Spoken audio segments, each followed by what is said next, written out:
Hey, folks, it's time for the Mike North 5-minute half-hour news. Today is our election special here in the greatest city on earth, Chicago, Illinois. And this guy's a familiar name to everybody. And remember this. Tell everybody. Pass the word. When you watch the Mike North Entertainment Network, email people. Tell them this is a great site. Tell them to support our sponsors. We've got 10 sponsors now, new additions. We're rolling.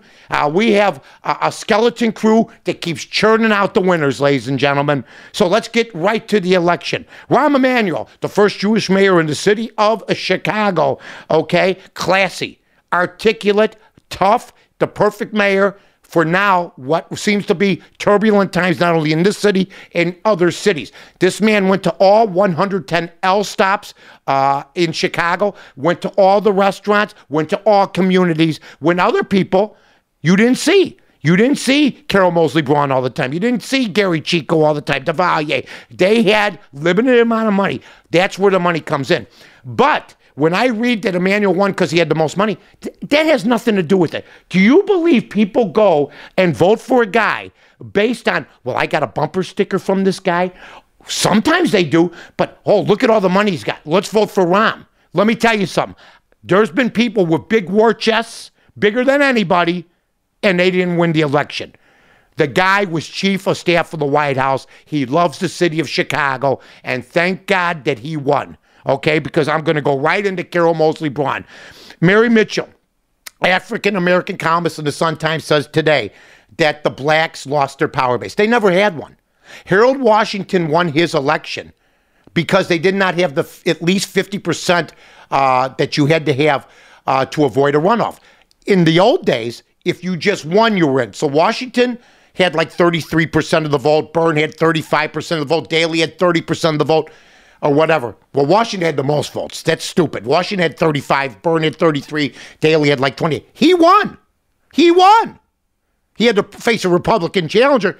But if you had a runoff back then, it would have been between Daley and Byrne. That's for sure. Washington would have never been mayor. So as soon as Daley got in, down the line, they changed the rules. We don't want, if you're going to have 15 people running, you can't split up the vote and segment it. You got to have at least 50% of the city that's behind you. Rahm Emanuel at 55%. But to Mary Mitchell, the black leaders in this town are out for themselves. And until they decide that they want to build a coalition, it's not going to happen. 50th Ward, Bernie Stone couldn't ride the coattails of a Rahm Emanuel. Bernie Stone will be going up against a young lady named Deborah Silverstein, okay, who is the wife of State Senator Ira Silverstein. The 50th Ward, been beset with a lot of issues. Bernie Stone brings up the streets aren't right because has she heard there's a recession. Bernie, that's no excuse. Now, I like you, I know you, but you got to do something better than that. Their storefronts neglected, has nothing to do with the recession. There's signs down. You got to get that thing in order. Are you too old? I don't think you're too old. I think you seem very, very sharp. But watch out. This lady only lost by a few thousand votes. Be careful what you're hoping for. And she seems like she's got a little bit more energy. 47th Ward, Ed Kelly once ran that ward for 50-some years. They got a new guy, Amira Pawar, an Indian a young man, I believe he is, somebody from the Middle East, who works at the Emerging Management Department of Northwestern University. What's that mean? If the original manager can't show up in an emergency, he takes over? I don't know. But Gene Schulter always rode the coattails of Ed Kelly. Then when he took over, he weakened and weakened, didn't work his ward enough, got out, and now you have this up-and-comer, this surprise guy. Congratulations to you, my friend. Here's my favorite, and this is what I'm talking about with Mary Mitchell. Alderman Willie Cochran has a runoff against Shay Rhinefest Smith, a rapper from the 20th Ward. You got a rapper going against Cochran, okay? How much you want to bet maybe the rapper wins? I mean, people got to know what they're doing. They got to know what's going on. They got to read up on the election. I mean, that just is absolutely ridiculous. There's going to be 9 runoffs. 9 runoffs.